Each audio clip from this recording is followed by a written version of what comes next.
Hi guys! Quick tour to apartment of Ate Lelet. Tara po sisihin natin ang apartment nila. Ito kanino kwarto to?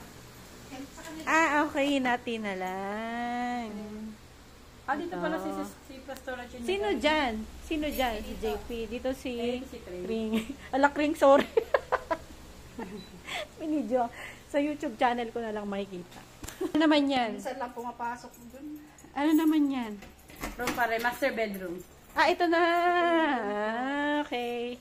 Ito ang bedroom ni Ate Lelet. Yan. Ano po yun? Yung pintuan na yun? Ano to?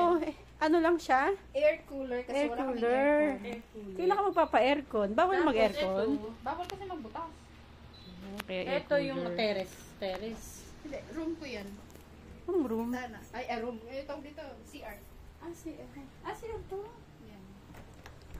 Ito, CR. Oh, may sarili siyang CR. Yung doon walang sariling CR. Ito yung master bedroom. Akala ko dito may ano. Ayaw nga nila sa kanya. Hindi pwede yung ano. Kasi since ikaw lang naman na. Siya yung bata-bata pa siya. 50 years old.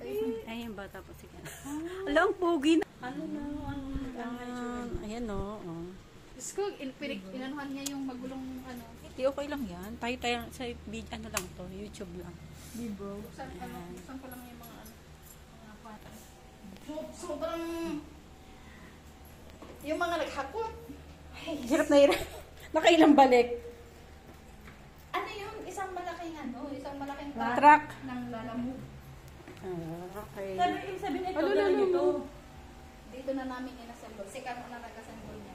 Pero Ito. doon to galing. Dirty at saka Binili dito na maglalaba. Yan, marami na kaming binili eh. Oo, isabihin lahat ng bit-bit yan dun sa truck. So, ito yung kitchen. Ito, kasama dito dun sa truck. Hindi. Parang ganito rin siya, pero may hawig siya, no? Pero ano siya, Malaki lang yan. mas malaki siya. Nakapunta ako dun isang beses yung kay Ariel, yung Isa o dalawa?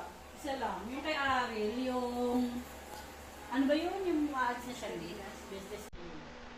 Diba?